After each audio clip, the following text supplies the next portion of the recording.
ये जान गए कि लीवर जो है 70% तक जो है बर्दाश्त कर सकता है, कट होकर के उसका हिस्सा चला जाए तो लीवर जो है रीजनरेट कर जाएगा।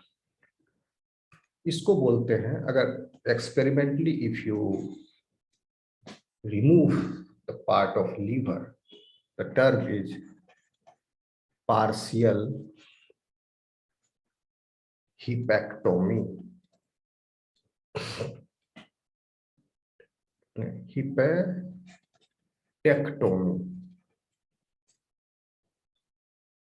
Partial hepatectomy, हिपेटेक्टोमी।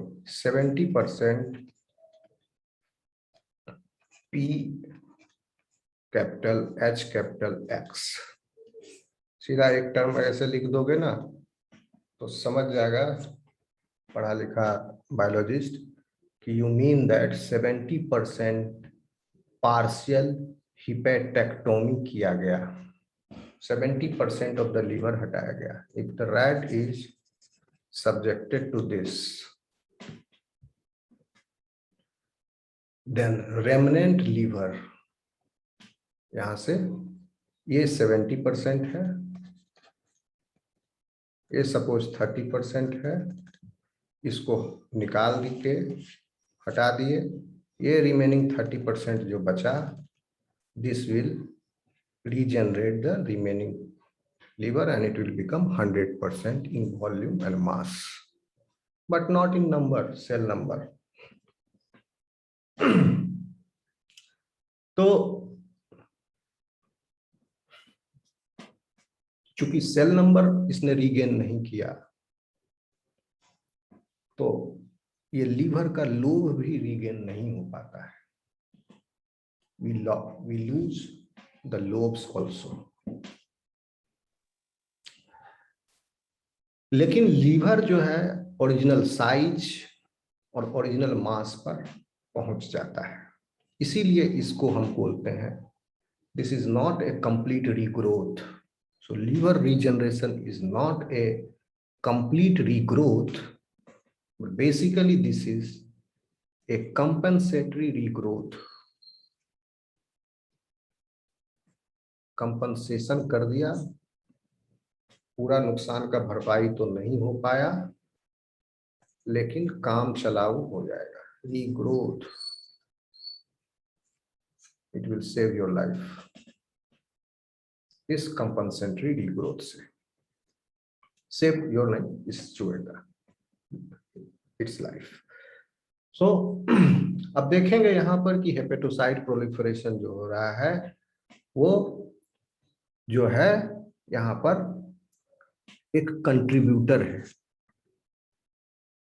Hepatocyte regrowth is a contributor, और बहुत टाइम से ये सोचा जाता था, माना जाता था कि hepatocyte proliferation is the principal contributor to the liver regeneration under this condition। okay? और ऐसा सही बात हुई है कि hepatocyte proliferation is the principal contributor for liver regeneration in this case when you have excised out the portion, significant portion of the liver out। liver damage दो तरह के हो सकते हैं, एक तो कोई इंजरी की वजह से, जैसे ये आर्टिफिशियल इंजरी किया, दूसरा इन्फेक्शन की वजह से, जैसे कोई हेपेटाइटिस बी लीवर का इन्फेक्शन है, या अदर डिजीजेस, कोई बहुत ज्यादा दारू पीता है, क्रोनिक अल्कोहलिज्म है। ओके, एक फैटी लीवर, उसमें भी फैटी लीवर बनता है, और फैटी लीवर बनता है अल्कोहलिज्म नहीं होने की, नहीं, जो अल्कोहल नहीं पीते हैं उनको भी फैटी लीवर हो सकता है, तो वो फैटी लीवर कहलाता है नॉन अल्कोहलिक फैटी लीवर। तो liver infection, metabolic disturbances, toxicity, all these contribute to our liver damage, hepatocyte damage। That's why we have retained this liver regeneration capacity throughout the life, because under the normal circumstances also आपको पता भी नहीं चलता है, liver का लगातार wear and tear चल रहा है। Okay, whatever food you eat is toxic for your body unless liver neutralizes it. So liver जो है टॉक्सिसिटी में भी इन्वॉल्व है, मेटाबॉलिक एक्टिविटीज बहुत हो रहे हैं यहाँ पर, लीवर के सेल्स में काफी सारा मेटाबॉलिक एक्टिविटी हो रहा है, यूरिया साइकिल चल रहा है, अमीनो एसिड मेटाबॉलिज्म चल रहा है, यहाँ पर बीटा ऑक्सीडेशन बहुत फास्ट गति से हो रहा है, यहाँ लिपिड सिंथेसिस हो रहा है, न्यूक्लियोटाइड सिंथेसिस हो रहा है। Okay, and there is one portal venous system also where directly from the intestine the absorbed material nutrients are pouring into the vascular system of liver. So एक normal process से भी liver के sales hepatocytes आपके normal life process को maintain करने में भी hepatocytes शहीद हो रहे हैं, वो सेक्रीफाइस हो रहा है उनका। तो उस केस में उन हेपेटोसाइट्स का रिप्लेनिशमेंट दूसरे तरीके से होता है, वो हम अभी बाद में बताएंगे। ये दूसरा तरीका जो है लीवर के रीजनरेशन का, और पहला तरीका इंजुरी का। ओके, क्योंकि इंजुरी जो है वो है एक्यूट, और इन्फेक्शन, मेटाबॉलिक डिस्टर्बेंसेज और ये toxicity, except for the sudden toxicity, कोई रात में जहर खा लिया, चूहा मारने का दवाई या कोई ये सल्फास वगैरह, वो तो तुरंत आ गया टॉक्सिसिटी पूरा, तो उस केस में डेथ हो जाएगा, लीवर फेलियर डेथ हो जाएगा। लेकिन जो क्रोनिक है, यानी बहुत दिन से चल रहा है, अचानक नहीं हुआ, इन्फेक्शन है, मेटाबॉलिक डिस्टर्बेंसेज है, धीरे धीरे टॉक्सिसिटी जनरेट हो रहा है, आप वो तेल मसाला और फैटी चीज नहीं खाना चाहिए फिर भी खा रहे हैं। ओके, अलग अलग तरह का चीज, ऐसा फूड ले रहे हैं जिसमें बहुत ही ज्यादा फैट है, ट्रांस फैट है, एनिमल फैट है। ओके, क्योंकि बॉडी के लिए, हमारे लीवर के लिए एनिमल ओरिजिन से जो फैट आ रहे हैं, अगर वो एनिमल ज्यादा करीब है हमारे हमसे इवोल्यूशनरी, तो उसको मेटाबोलाइज करना is quite difficult for the liver. तो लीवर उनको मेटाबोलाइज ना करके अपने अंदर स्टोर कर लेता है। That's why we see fatty liver in the case of the people, individual who eat non vegetarian, मतलब नॉन वेजिटेरियन डाइट, जो बहुत ज्यादा खाते हैं, वो जो साल में 2 बार 4 बार खाते हैं उनका बात नहीं कर रहा हूँ, महीना में 1 बार खाते हैं उनकी बात नहीं कर रहा हूँ, बट जो बराबर खाते हैं, रेगुलर हैं, उनको फैटी लीवर होने की संभावना होती है बहुत ज्यादा। तो ये सब कंडीशन में भी, और एक इंजुरी कंडीशन, दोनों हम लोग देखेंगे। स्टूडेंट्स, इतना तक समझ में आया, क्लियर है? आगे चले। Yes sir. Yes sir. तो देखिए, पहला तरह का रीजनरेशन जिसमें इंजुरी है, उसमें इसमें हेपेटोसाइट प्रोलिफरेशन हो रहा है इस केस में। लेकिन यहां पर 2 बात है, यहां भी 2 बात है, और 2 मैकेनिज्म है, और ये दोनों मैकेनिज्म कंट्रीब्यूट कर रहे हैं लीवर के कंपनसेटरी रीग्रोथ को। ये 2 मैकेनिज्म क्या है, यानी इंजुरी के केस में भी 2 मैकेनिज्म है। ये पहला मैकेनिज्म है जिसमें हेपेटोसाइट प्रोलिफरेट कर रहा है।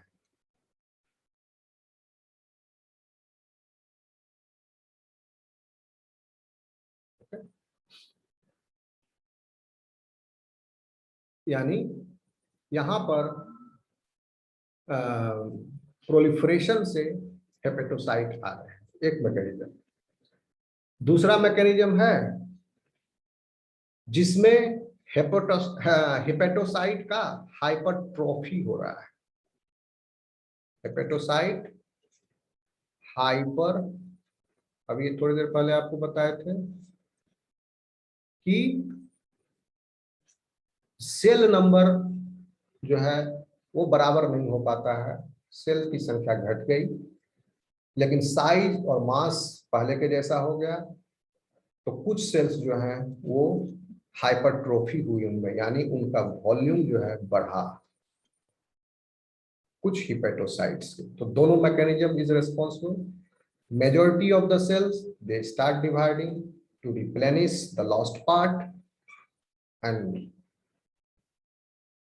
a small chunk of cells, they go hypertrophy. Why some go for proliferation, why some go for hypertrophy, the exact mechanism why, we don't know. ठीक है, लेकिन ये देखा गया है, ये दोनों मैकेनिज्म इक्वली रेस्पॉन्सिबल है कंपनसेटरी रीग्रोथ के। तो कहोगे कि सर ज्यादातर सेल्स तो चले गए प्रोलिफरेशन होने के लिए, कुछ ही सेल्स गए हाइपरट्रोफी के लिए, फिर भी इक्वल कंट्रीब्यूशन कैसे है? इक्वल कंट्रीब्यूशन इस वजह से है कि 70% जो लॉस हुआ, 30% बचा हुआ है, 70% लॉस हुआ। इस 30% के बचे हुए लीवर के हिस्से से कुछ सेल्स जो हैं प्रोलिफरेट करें और कुछ हिपेटोसाइट्स हाइपरट्रोफी किए। ज्यादातर 90% जो है, अराउंड 90% प्रोलिफरेट किया सेल्स। लेकिन प्रोलिफरेशन करने से सेल का वॉल्यूम तो नहीं बढ़ा, सेल का साइज नहीं बढ़ा। प्रोलिफरेशन से जो कंट्रीब्यूशन आया वो था 1.6 टाइम्स, और हाइपरट्रोफी से जो कंट्रीब्यूशन आया, कुछ ही सेल 10% सेल्स ही जो हाइपरट्रोफी किए, वो इतने बड़े हो गए कि जो 70% लॉस हुआ लीवर का, उस 70% का लॉस का आपका जो कंपनसेशन है वो 1.5 गुना यहां से फुलफिल हो रहा है हाइपरट्रोफी से। तो आप देखिए 30% का 1.6 टाइम्स हो गया आपका 48%, और 30% का 1.5 टाइम्स हो गया 45%, that will come around 93%. So liver has gained its somewhere around its original size and shape and mass, but not in the cell number. Cell number is not restored.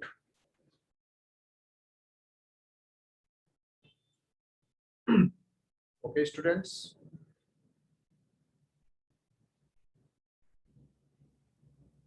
कितना clear हुआ? तो sir cell number कम होने से कोई problem नहीं होता है? Problem कोई विशेष प्रॉब्लम नहीं है सर, फंक्शनली भी वैसा ही रहता जैसे पहले था, और लीवर कमजोर हो गया उसका, बाद में ओके, थोड़ा अफेक्ट हो गया, लीवर का कैपेसिटी घट गया, वो गिफ्ट मिला उसको एम्ब्रायनिक में मदर से, वो तो रिप्लेनिश किसी भी अंग का नहीं हो सकता ना, कितना भी रिजनरेशन हो गया। आप यहाँ देख रहे थे कि स्कार फॉर्मेशन नहीं हो रहा था, क्योंकि इनके पास क्या है, एबंडेंट मैकेनिज्म है, इनके पास बहुत ही रोबस्ट मैकेनिज्म है, हमारे पास नहीं है। यहाँ डी डिफ्रेंसिएशन किया, ट्रांस डिफ्रेंसिएशन कर दिया। इसके बाद बहुत सारे एम्ब्रायनिक सेल्स थे, इसके पास टोटिपोटेंसी, इसके पास बहुत सारे प्लूरिपोटेंट स्टेम सेल्स थे, इसके बाद बहुत सारे मल्टीपोटेंट स्टेम सेल्स थे, उसी से रिप्लेनिश कर लिया। ओके, लेकिन हम लोगों के पास नहीं है, फिर भी जो क्षतिपूर्ति हुई, क्या लीवर पूरा काट के हटा दें तो 100% बन जाएगा, 0% कर दे तो नहीं। तो हमारे पास कैपेसिटी इज लिमिटेड। अब आते हैं दूसरे वाले केस पे, यानी बीमारी के हालात में या नॉर्मल जो आप खा पी रोज रहे हैं अगड़म बगड़म, उससे जो लीवर को नुकसान हुआ उसकी भरपाई कैसे होती है, उसके लिए अलग मैकेनिज्म है।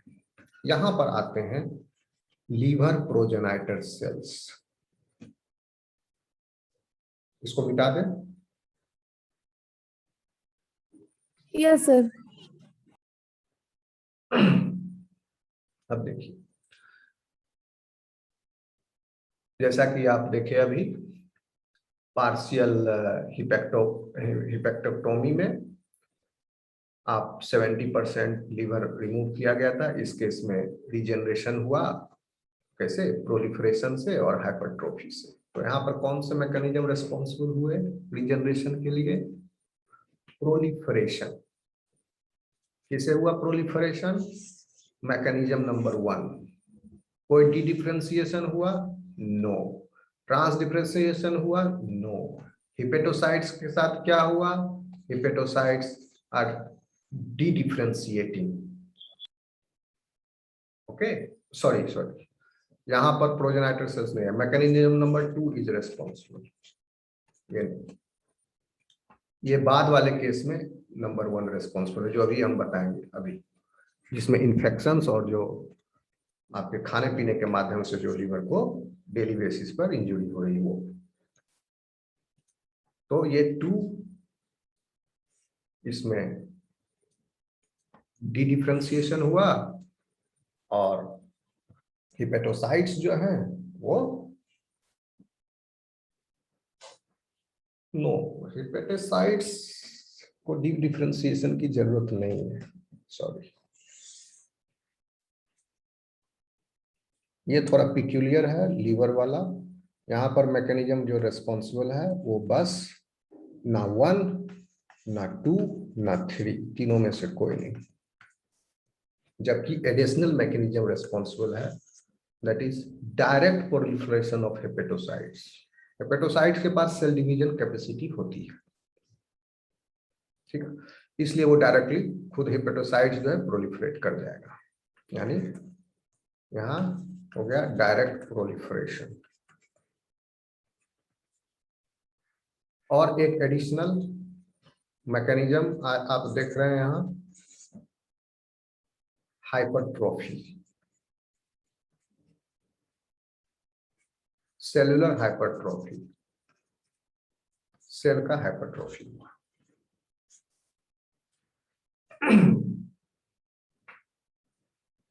इन्फेक्शन वाले केस में, डेली वियर एंड टियर वाले केस में लीवर के साथ क्या हो रहा है? क्योंकि लीवर जो है is subjected to various kinds of conditions.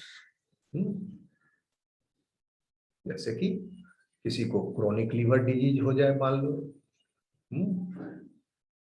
लंबा कोई लीवर का बीमारी है, जैसे कि क्रोनिक वायरल हेपेटाइटिस अगर हो जाए,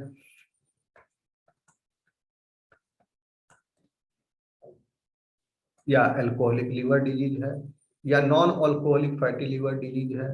ओके, इन सब डिजीज कंडीशंस में हेपेटोसाइट्स का बहुत ही ज्यादा मात्रा में डेथ होता है। और हेपेटोसाइट के डेथ होने से इन्फ्लामेशन होता है, और इन्फ्लामेशन होने के बाद वहां पर जो एरिया, किसी ऑर्गन में अगर बीच में एरिया का सेल अगर डेथ कर जाए तो उस एरिया पे क्या होगा? फाइब्रॉइड का फॉर्मेशन हो जाएगा, फाइब्रोसिस हो जाएगा। तो under these conditions liver regeneration depends on the activation of liver progenitor cells, LPCs, rather than on the direct proliferation of the mature hepatocytes. Okay, यहां पर मैच्योर हिपेटोसाइट्स का डायरेक्ट प्रोलिफरेशन ना हो करके liver progenitor cells, they are giving rise to the lost cells. Okay, आ रहा है समझ में? Because these LPCs are designed in such a way, programmed in such a way that Under these conditions, when hepatocytes are continuously being lost, these LPCs are activated under the disease conditions. And these are facultative progenitor cells, which emerged only during damaged condition and not in other condition. Okay. और इन progenitor sales के पास बायलिनियज differentiation potential होता है LPC के पास। ये दो तरह के lineage में सेल्स इनके डिफरेंशिएट करेंगे। एक है आपका one lineage will generate hepatocytes, liver progenitor cells से hepatocytes, and the other lineage will give rise to special type of liver cells, that is cholangiocytes. Cholangiocytes.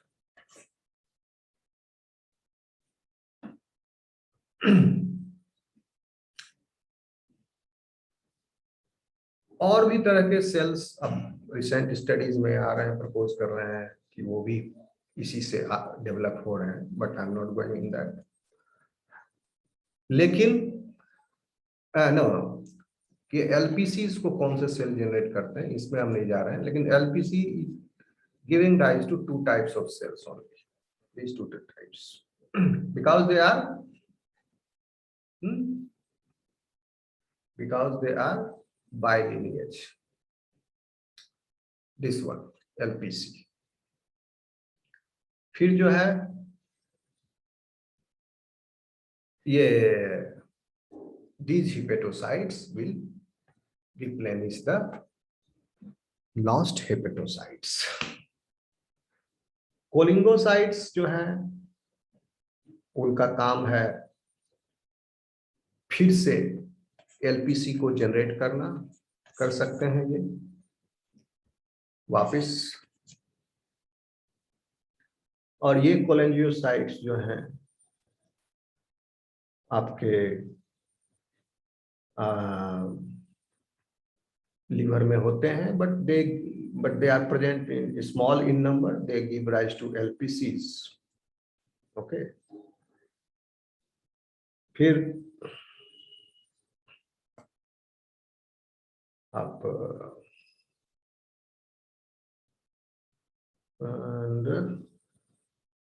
कोलेंजियोसाइट्स का क्या होता है आगे, I am not sure about this. यहाँ लिखा है moreover it is unclear whether most of the cholangiocytes, mature hepatocytes cells are competent to become LPCs, whether there is a special subpopulation. So research is incomplete, I think so, or more information is required. बस आप इतना जान लीजिए कि LPC cholangiocyte will further give rise to LPCs, क्योंकि LPCs की संख्या खत्म ना हो जाए, लीवर में बनी रहे, उसके लिए LPCs के डॉटर सेल्स में कुछ daughter cells will be called as cholangiocytes. They will retain this progenitor cell capacity. Cholangiocytes do not have this capacity, but cholangiocyte can be converted back to LPC easily. They can get back to LPC, and then LPC will give rise to hepatocytes. Okay, students. Yes, sir. कोई question है आप लोगों का? Any question anybody?